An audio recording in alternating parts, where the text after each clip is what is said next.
3 or 4 years ago, the Big S came out with this bike, Aethos, touting how light it is, how simple it is to work on this bike because it does away with the modern complexities like integrated cockpit. So, is it everything it's cracked up to be? I got a bunch of stuff that I want to tell you about it. So grab some coffee, sit down, hold on, and let's go. Roll the intro.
Hello everyone, how are you? This is yours truly, Diabetic Cycling, coming at you once again with yet another bike review episode.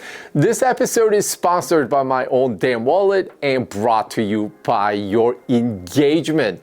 So if you like what I'm bringing you today, hit the like button and hit the subscribe button if you would, so I can come see you more often whenever I put out these episodes. And feel free to leave any questions down below. I try to get to as many of them as possible. I never raced professionally, nor have I done any sort of bike reviews in the past for those magazines. I'm just as normal can be, just a dude you're gonna see out on the road. I might have smoked you last week and you might smoke me next week, who knows? My goal here on this channel is to be as unbiased and transparent as possible, just sharing one man's opinion. I'm not standing here to tell you that what I'm saying is right. I'm just entitled to my opinion. I'm just sharing that with you for what it's worth.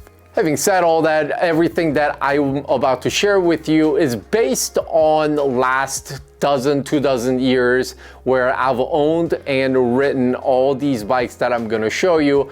And based on my experience from riding those bikes, I've formed my opinion. I look for certain things on a bike, and that is what this review episode is based on. I feel like it's almost unnecessary for me to waste any time here describing who Specialized is, right? But let's just, for the sake of being consistent with other episodes, let's just quickly touch on who they are. So Specialized, American company, and for all intents and purpose for this channel, we'll focus on their road offering, which would be their Tarmac, the marriage between Venge, the all-aero bike of theirs, and Aethos, all lightweight climbing. They married it together and a child came out and it became Tarmac. So it's now an all-arounder, and it's got some bits of aero, it's got some weight saving. So Tarmac SLA is the current generation, and you can see my full review of that bike that I'll link right here. And then they have the Roubaix, which is their endurance offering. So this is the more slack geometry, a little bit easier to get along with. It's not as aggressive. It's got some built-in compliance comfort features.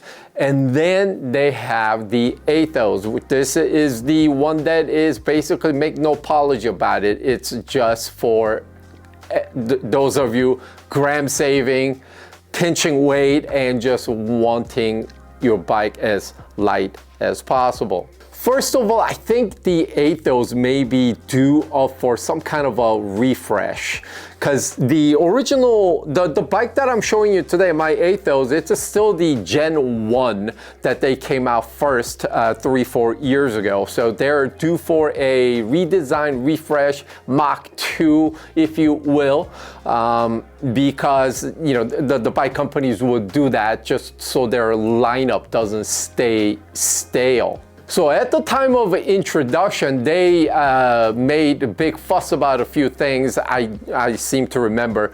They basically, because of the round tubing and non-integrated cockpits and what have you, this was more like a purist's bike, right? And then it had another going feature was that it is a super lightweight.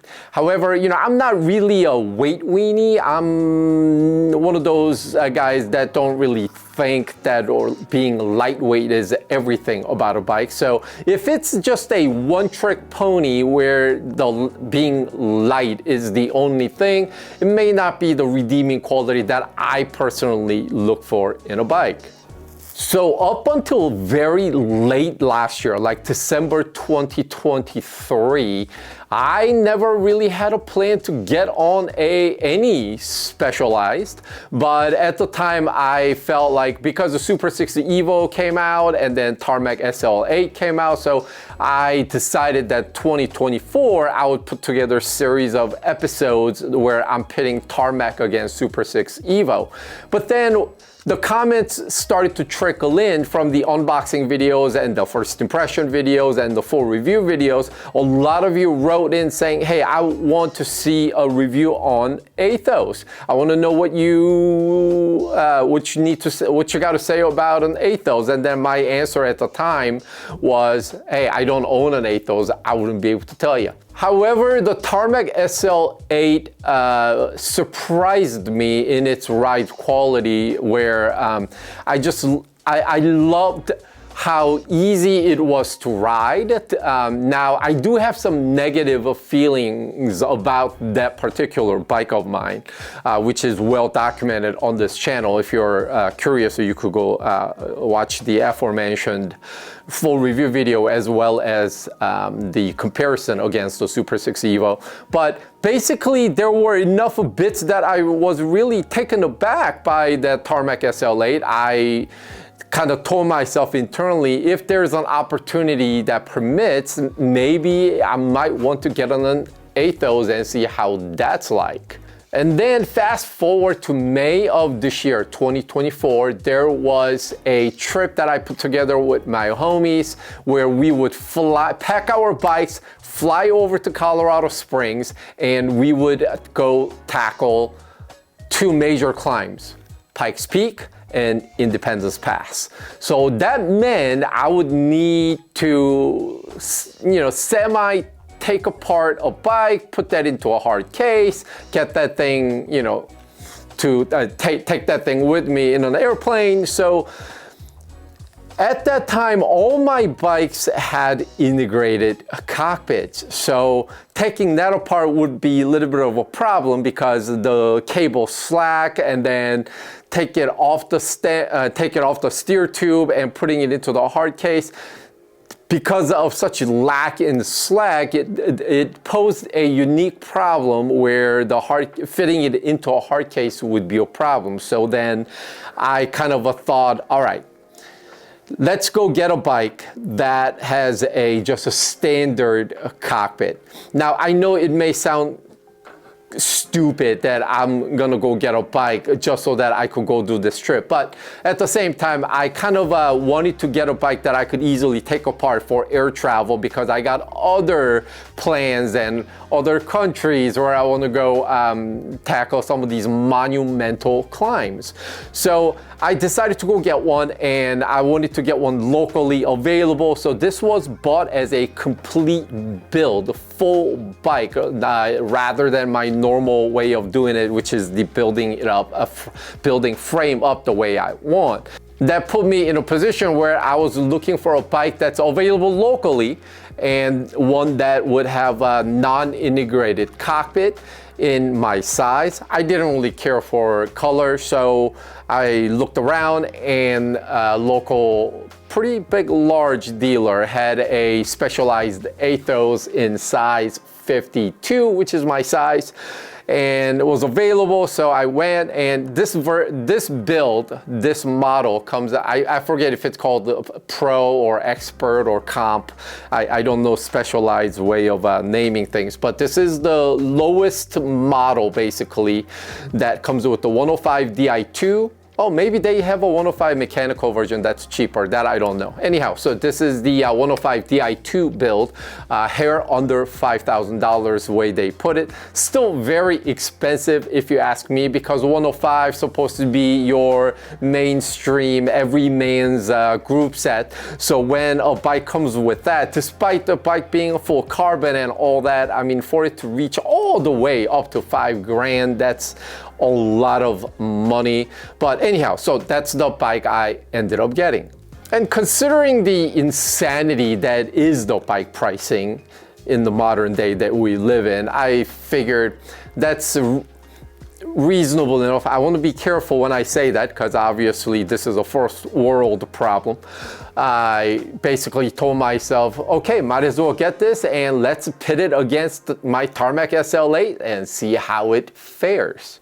Speaking of mine directly, this is the build that comes with the 105 Di2 as mentioned earlier, and it's plenty light enough. However, it does come with a pretty terrible stock wheels spec'd by the factory, but more on that later. Once the wheels were swapped out to something that I already had, the bike came in well under 15 pounds. Mind you, this is a disc brake bike carrying electronic group set. That's only 105. I mean, so if I went Ultegra or Dura Ace, then I could have even saved more grams, but as is, bike is under 15 pounds, and that's, believe me, plenty light enough. As to the model Aethos, the Specialized puts out in various colors, various trims. So whether you ride the Shimano, whether you ride the SRAM, you could find the one you like.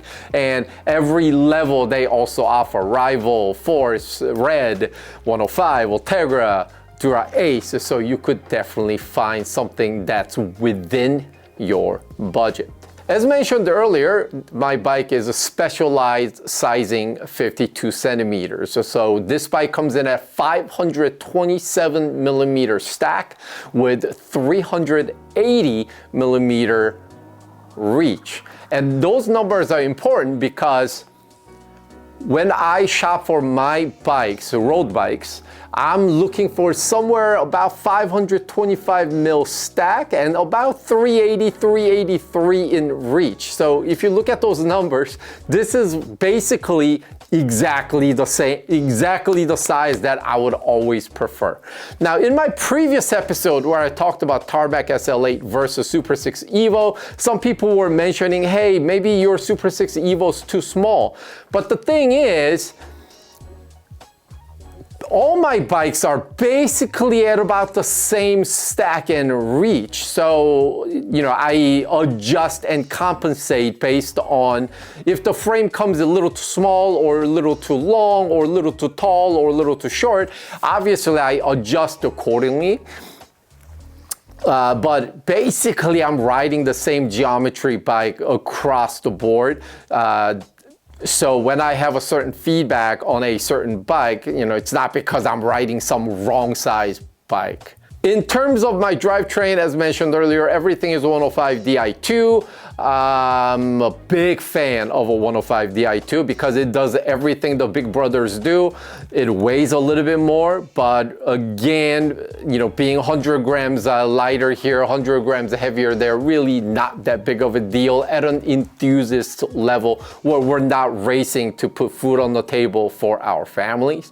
My livelihood isn't depending upon how fast I climb a mountain, so 105 is just fine. Chain rings are 50 and 34. My crank arm length used to be 170 mil. Now this bike, 95% of its miles on the odometer were done on 50, 34 and 170 mil crank arms. But just last week, I swapped out to 165 millimeter crank arms just to see what it's like, because right now, everybody's talking some hot stuff about, go shorter on crank arm length, open up the hip angle and this. And I think there is the Kool-Aid bandwagon, the bus that everybody's hopping on, because your boy Tade is riding something short like 165. I forget. Anyhow, so I wanted to see what that is like. So I recently changed it to 165, but most of the miles that I'm basing this review on, done on 170 mil, just like all my other bikes. My cassette 1134, standard equipment spec for all my bikes, works just fine for me. And then the factory spec for this model comes with a DT Swiss R470 wheels. Hella heavy. Basically, I brought the bike home, immediately removed the wheels, and put up my Magine XR DB405 Ultras, which I reviewed in this episode right here, which I will link. The wheel sets come in well below 1,400 grams, so very light set of wheels, and I'm running NV SES tires. And as soon as the wheels were changed, immediately the characteristics and the weight of the bike completely changed night and day. I really feel like the bike was a disservice to buy this terrible spec choice. However, I understand why companies do what they do, which I'll touch on a little bit later. I mean, it's just a sacrilege to think a bike this savvy, this light, this nimble, to have just be weighed down by this terrible set of wheels. But again, more on that later. The rotors are Ultegra only because those were the rotors that were on the Magine Ultra set that I am using, and they are both 160 mil front and rear. Talking about a cockpit, most of my miles were done on my 3T aluminum stem that's 100 mil, negative 17 degrees. So basically stem is parallel with the ground, so I ran very low cockpit because my cockpit is also completely slammed. So no spacers or anything. So with the negative 17 degrees, I mean, I'm just very aggressive in terms of where the cockpit is, because it's low and long and far away. However, just last week, I did change it to standard 6-degree stem from Zip. It's 100 mil aluminum again, but it now introduces a little bit of a tilt, so not as aggressive, but I wanted to be a little bit more comfortable on long runs, so I did that, and it seems to be working out just fine. And then as far as the handlebar is concerned, it's coincidentally a Specialized carbon handlebar that's 38 centimeters wide. It's a bar that came from one of my past bikes. I don't know which one it came from, but the 38 centimeters is basically what I'm riding lately. It's either 36 or 38. But talking about the bar width, I'll touch on that again later in a bit. The seat post is the standard carbon affair from Specialized, works very well because of how aggressive the top tube is sloping. There's a lot of seat posts showing on my bike, and I think it obviously does a very terrific job doing this in terms of providing compliance, as it has just more posts to swing back and forth as the fulcrum point is so low. Does just excellent job in terms of that's concerned. And my saddle, I also immediately removed the stock Specialized saddle that it came with and put on a Chinese $26 saddle.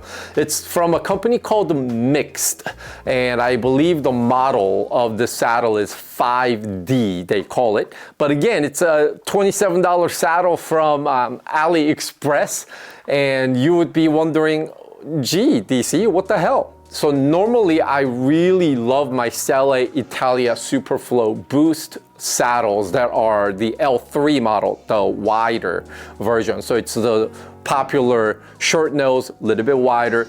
Really love that saddle, and basically that's the saddle that's on just about all my bikes except the Aethos, because I got the Mixed 5D saddle after watching some bike fitters video where the person, I forget who, the person was saying how nice that saddle was. You know, don't let it fool you that it's from AliExpress and that it's only $26. And so I said, what the hell, I'll give it a try.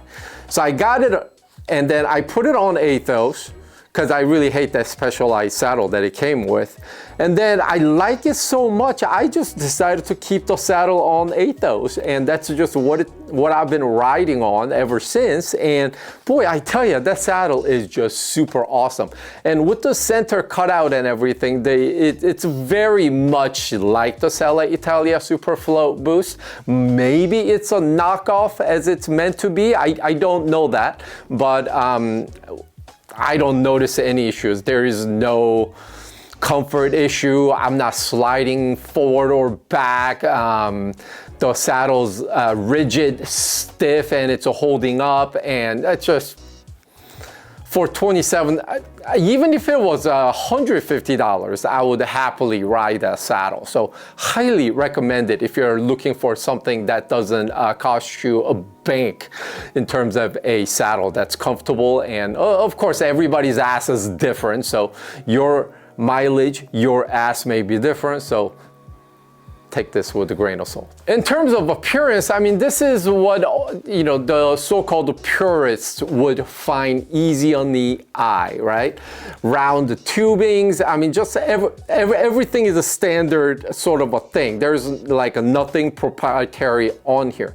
Your seat post is just round, standard 27.2 mil diameter seat post. Your cockpit isn't like fully integrated, the internal, all that. Of course, your brake cables will route through the down tube and everything to kind of keep things tidy, but your cockpit is just regular standard stem and a bar type of a situation, which all means it's easy to adjust and it's easy to travel with. No gimmicks, no fancy sculpted tubings or anywhere. So don't let them fool you when they say round tubes. I also said that multiple times earlier, but the top tube and the down tube, they're both somewhat oval. They're more oval than just straight up round. The fork also seems pretty lightweight, gets out of the way in terms of overall appearance. Lightweight, minimalist, clean, does the job well, love it. The bike just reminds me of how minimalist it is.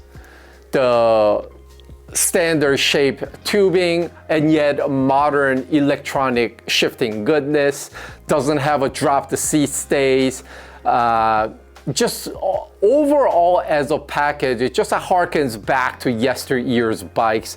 So if the past year's bikes evolved naturally without the the extreme wind tunnel shaping and everything else, I think this is the shape and this is the appearance and the profile it would have grown up to be. And then I actually didn't realize it until I got my Aethos and looked at it in person, but that top tube slopes a lot more aggressively than I thought.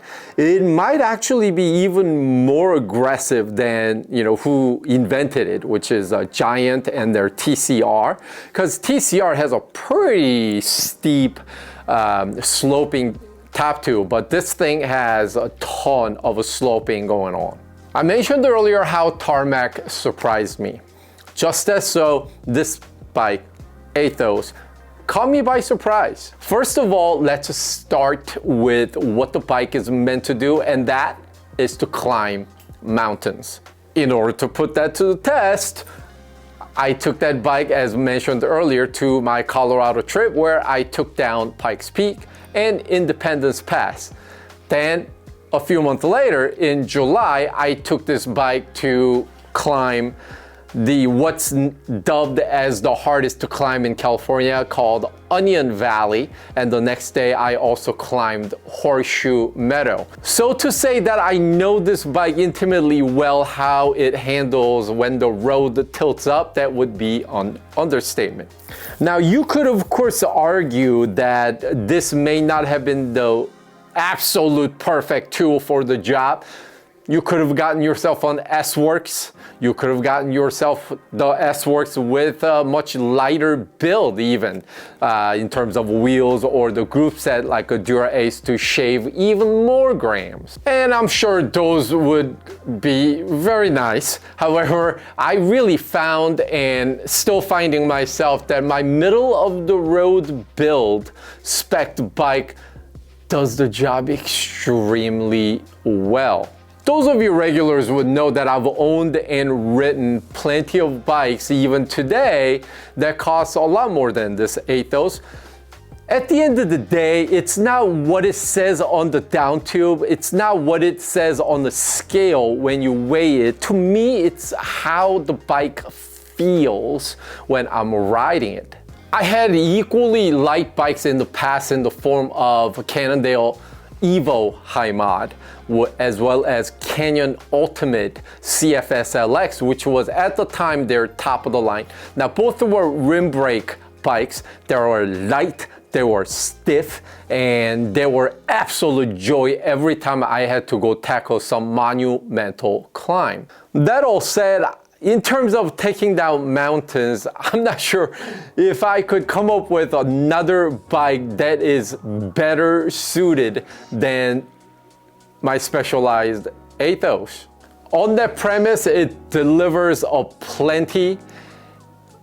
If you talk about climbing and climbing alone, 10 out of 10, no questions asked. Perhaps no surprise then. However, where I thought it really shined and just really caught me by surprise is how the bike performed on flats and descent. Because what goes up must come down. You've got to get to the mountain from your house, so you're gonna have to ride a bunch of flats. You're gonna go tackle that mountain, then you've got to descend. So bike has to really perform well on all terrain, all surface, all conditions. And being touted as a lightweight climber, what this bike does everywhere else is what really surprised me. If you were with me on these rides, you would have noticed the absolute shit-eating grin on my face as I'm hauling ass 101 South, Santa Barbara to LA, and then PCH, LA to San Diego, where road is either flat, dead flat, or with a slight downward tilt, like 1.5 degrees. Bike is just motoring, and I'm having no problem staying with the pack that I am with, set aside if the legs are on the equal footing. I'm not falling behind or anything, even against the boys that are on much more aggressive in terms of their aeroness. Their bike is a full-on aero. They're riding on 60 mil deep wheels. And I'm here with a quote-unquote climber bike with my front wheel being 40 mil depth, my rear wheel being 45 mil depth, and bike is just cutting through and just motoring just fine. And that's where it really surprised me, because not only it's performing well, I'm having a ton of fun on the bike. So as I mentioned earlier, I'm doing all these like monumental climbs, which means what? I've got to come down somehow, right? And you don't want to nurse it down. I mean, the whole point of going up is so that you could just absolutely bomb your ass down the mountain. Like, for instance, Horseshoe Meadow got this crazy switchbacks along the way, and I need the bike at that point, as it's descending, to be predictable, stable, and kind of go where I point it. And the way the bike handled that descent in such a high speed, which with two words that I'm gonna use, confidence and poise, really surprised me. And the smile that I had on my face as I was descending isn't something that I'm gonna forget for a long time. As I'm descending every time aboard this bike, I just always think about how is it possible for a bike so light to be so sure-footed. It's just amazing. And then I must touch on how the bike performs when the rides are long, right? So something like centuries, something like 125 miles, whatever have you.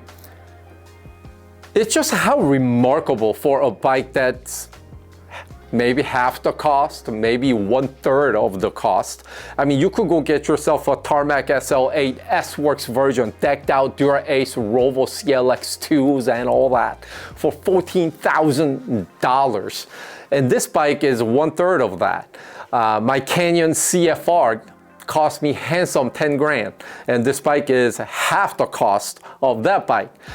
So having said all that, bike at this price point on the long ass rides like that, group rides, spicy, bike gets out of the way. I could just focus on pacing myself, enjoying the day out with my homies. Does not beat me up. I'm coming back at the end of the ride all fresh, and that's all I could ask for. Okay, so not everything can be rosy. Let me touch on a couple of the things that aggravate me. The bike itself doesn't aggravate me, but what's done to it aggravates me. Point number one, bike costing $5,000 really should come with a better set of wheels. I understand why companies put cheap wheels on a bike that rolls out the lot. One, they know you're gonna change the wheels out yourself because you already have a favorite set of wheels that you want to ride, or you may have a set of wheels being carried over from your previous bike. So they don't need to invest in a nice set of wheels right out of the gate. Unless you're buying a $15,000 bike, then yes, you do want some $2,000 wheels on there. But at this price point, they're trying to cheap out as much as possible. Secondly, they understand this is just a set of wheels that you're rolling out of the lot with. So that's it. But I still feel the bike should maybe come with slightly better, higher end entry level set of wheels. Something better than DT Swiss, R470. Just weighs a ton, hard to get rolling on. Of course, they're sturdy as hell, but I don't know. If you're buying Aethos, are you really looking for sturdiness? You're not. All right, second thing that really bothers me, this bike, size 52, is gonna cater to, I never want to use height as a sizing barometer, but for the sake of the argument, I'll just give you the height. So 52 is gonna fit someone between 5'7" to about 5'9"-ish. I'm somewhere between 5'9" and 5'10". I'm riding the 52. Now, at that height, at that build, as mentioned earlier, I'm riding 36 centimeters or 38 centimeter wide bar, because that's about the shoulder width, and you want to be slightly aero, whatever it may be. That's about the right size. Of course, again, I understand why companies do it this way, because when they have all these different size bike frames, they want to have the least number of variations. That way it reduces their cost in manufacturing. So if they can source hell ton of 42 centimeter bars and fit that on the 50, 52, 54, 56, saves them money in the long run. I get it. However, for the consumer, that is not pretty cool. Of course, you could buy the bike from Specialized dealer and have them change out the bar for you at no cost, which is a benefit of buying a bike from people like Trek and Specialized and, you know, whatever. You can't do that with Canyons and all the direct-to-consumer brands unless they offer a customization program. So again, digressing here, but the bike was spec'd with the 42 centimeter handlebar, and that's just too wide. Maybe 10 years ago that would have been acceptable, but nowadays where everybody's going lower rolling resistance by going wider tires, the shifters are being turned in a little bit for ergo and being aero, and the handlebars are getting narrower because of being more aero, whatever else. The current trend, read the room, you need to go a little bit narrower instead of 42 centimeters. Next portion of this review episode is the section I started earlier this year, which is Would I Rather? So this is where I kind of pit the bike being reviewed against the past bikes of mine, which were shown starting the beginning of this channel, not everything before that. So I would go one versus one, and I tell you which one I would pick. So we'll start that right now. Specialized Aethos versus BMC Road Machine. This is almost a no-brainer. I would take the Specialized Aethos 10 out of 10 times. One, it's lighter, easier to maneuver, better compliance despite the Road Machine being a all-road kind of a proposition, and has that jittery front end where the Aethos is so well-mannered and composed. No question, Aethos. Specialized Aethos versus Orbea Orca. This is a tough deal. Orca is such a great bike, dollar per performance or performance per dollar. Has great geometry, also suffers out of the factory with the pretty shitty wheels, just like the Aethos of mine. So if I compare the two, it's a pretty close call, but I would take the Specialized Aethos over the Orca. Next up, Factor Austro VAM versus Specialized Aethos. Now, Factor Austro VAM that I had is now the previous generation, because 2-3 months ago they came out with the newer model. But also at the same time, this Aethos is also 3-4 years ago, was born 3-4 years ago. So basically their time in the sector industry overlaps. So with that said, my Factor Austro VAM was outfitted with the SRAM Access Force Everywhere 12-speed, had the black ink 45s. The wheels were great. The bike overall, compared to my Specialized Aethos that's running on 105 Di2, so that's one level below what the Factor had on my bike. Might surprise you some, I would take the Aethos over that Austro VAM 10 out of 10 times. Against my Pinarello Prince. My Prince was also built with SRAM Access Force 12-speed. Beautiful Ferrari-esque red. Just a gorgeous, beautiful bike. Has that Italian flair and feel, and it was just one hell of a bike without having to shell out the dogma money. So this is something I feel like it's a bit of an apple to an orange. The Prince was more or less, I'm not even sure if I could call that an all-arounder, but it had a lot of fancy tubing profile. Basically, they took it from the dogmas. So beautiful bike, pristine, this gorgeous ride feel to it.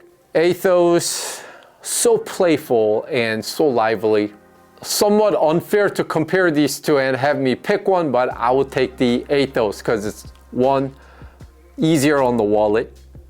It's just super fun to ride. It's not as gorgeous, but it also has its own benefit, easier to work on. If I were to prefer vintage-esque appearance on a bike, Aethos fits the bill better than all that curves, all the gorgeous curves on the Pinarello Prince. So Aethos. Against my Giant TCR, that was a rim brake bike, hella light. I built it so that I could go take down Mauna Loa in Kona, Hawaii. That was about 12,000 feet of elevation gain day. Now against the Giant TCR, the Specialized Aethos stacks, this is now apple to an apple, despite the group set being disc and what have you. Both are super light, compact geometry, sloping top tube. I mean, the side profile, you might not be able to distinguish one from the other. Against Giant, it's a very close call, but I would take the Specialized Aethos again, only because the TCR now looks really long in the tooth. They really need to revamp that thing. Nothing wrong with the TCR that I had. It was a great bike, carried me up that mountain Mauna Loa just fine. But if you take me to Kona again and I have to go climb Mauna Loa again, I would probably take the Aethos. Against the Cervelo Soloist. For all the reasons that I recommend people towards the Cervelo Soloist, the Aethos delivers. The value proposition is there, because when you buy a Soloist, you're not spending S5 money or R5 money. It does everything super well. It's very playful, lively, and it's just such a fun bike to ride. But then I could say that about the Aethos. This is no clear winner in my opinion. You could go either way and you'll be successful with your choice. So no clear winner, no definite loser. I would go draw on that. Against my Ribble Ultra SLR. Now, apple to a complete orange. Because the Ribble Ultra SLR, no apologies, it's an aero rocket. It weighs a little bit because it's not built for climbing. That said, if I have to pick out of the two, because if you force me to be a one bike guy and I could only have the Ribble Ultra or the Specialized Aethos, I would take the Aethos because it climbs well, and as I mentioned earlier, absolute rocket on the flat and does the descending so well with such confidence. Aethos, if I have to pick one. Perhaps what you've been waiting for. Against my Tarmac SL8 and my Specialized Aethos. My Tarmac SL8 costs more because it runs Ultegra Di2. And my Aethos runs 105 Di2, so there is a bit of a cost difference there. But Tarmac SL8, it's a great bike. I love riding it, but also I don't like how dead it feels. Have you ever heard a pilot saying, "I'm flying a dead stick"? That's when the plane stalls and the joystick doesn't really respond. You're flying a dead stick. That's what I feel like when I'm aboard my Tarmac SL8. Is S-Works Tarmac SL8 much better? I wouldn't know. Don't have one. and probably not gonna get one. That all said, the Aethos feedback is completely different. Where Tarmac SL8 feels like having sex with cold fish, not that I ever, Aethos feels just playful, and it's just so much more rider feedback, and as a system, bike and the rider, it's just a lot more fun. Whereas the Tarmac SL8 feels like I'm just, happen to be on it. And so that makes a very clear choice for me. 11 times out of 10, I would take the Aethos against my Super 6 Evo High Mod, which actually I no longer have because I am taking it apart right now so that I could sell the frame set. Holla if you're looking for one. Choice is obvious, right?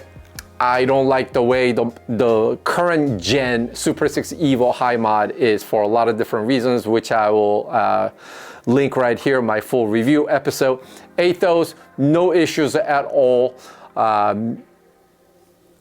11 times out of 10 times I'll take that Aethos against Super 6 Evo. Against Canyon Ultimate, wow.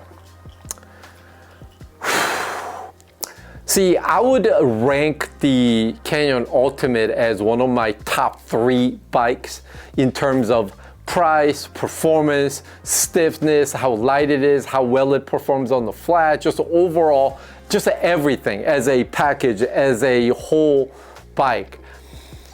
And the Aethos, despite its shortcomings like the speccing problems and, it's inferiorly equipped compared to the Ultimates that I rode in the past, one of my own and one that I had on a loan. This is pretty close. I think I'm gonna have to call a draw again. You could take an Ultimate or Aethos, and either way, you'll be just fine. Against my Trek Madone SL7. Now, you haven't seen a review episode yet because I'm putting that together. This is the Madone with the hole in the backside, but has not been married to Imonda yet. So it's the previous gen Madone. Which one I would pick, you would have to watch the Madone review episode coming up in near future, and I'll tell you at that time. Against Canyon Aero CFR. So I've had the Canyon Aero CFR for a couple months now, riding a lot on it, just as much as the Aethos. The Aero CFR costs exactly twice more than my Specialized Aethos. One's a $10,000 bike, one's a $5,000 bike. That's going to be a tough call because Aeroed is more aero, but it's a hella light, whereas the Aethos doesn't claim that it's aero, but it just hauls ass even on flats and descends and just fine. If I'm a one bike guy and be forced to choose, you know what? Let me not make that decision here. I'm gonna put together the Canyon Aero CFR review episode soon, right? I've shot all the B-rolls already and all that. Watch that episode and I'll tell you my pick. So to start the conclusion, bottom line is this. Aethos, acquired in May of this year, has more on its odometer than both the Tarmac and the Super 6 Evo that I've acquired December of last year. Also, the Canyon CFR Aero that I picked up a couple months ago, it has more miles than that. Well, naturally, because I've owned it longer, but what I'm trying to get at is this. I reach for the Aethos a lot more often given an opportunity. So why is that? To me, it's not just about being light, because if it's just about being light, I would get the Aethos in S-Works and deck it out with either red or Dura Ace. And despite my Aethos being not as well spec'd, I find this bike to be playful, lively, and all important. It's just a lot of fun to ride. While the Tarmac is designed to be all race and encompassing all aspects of being aero, being light, and all that, the Aethos, it's incredibly well-performing in all aspects. Dare I say, even better than the Tarmac SL8 that I have. Like I mentioned earlier, whereas the Tarmac feels like flying a dead stick, the Aethos feels like I'm driving either any iteration of a Lotus or a Porsche 718 Cayman. It's light, nimble, just a hell of fun to whip it around, and what more can I ask for? To elaborate, I like riding my Tarmac SL8, but I love my Aethos. Whenever a group ride gets put together, adventures to be had, trips being put together to go somewhere and take down epic mountain, I'm just reaching for my Aethos every single time. Not only does this bike deliver on its premise being a light climber, it also does everything else well with such confidence and such poise. And its intangible playfulness and how lively it feels, which I cannot describe to you because it's not quantifiable. That just makes this a very impressive package as a whole. If Specialized comes out with a second generation of this bike, I don't know how and where they could improve upon other than speccing some better components that are better size. Other than that, why mess with a good thing? All right, that's it for this episode. I've been Diabetic Cycling. You've been awesome if you stayed this long. Until next time, be safe out on the road, keep the rubber side down, and mostly be good humans. I'm out.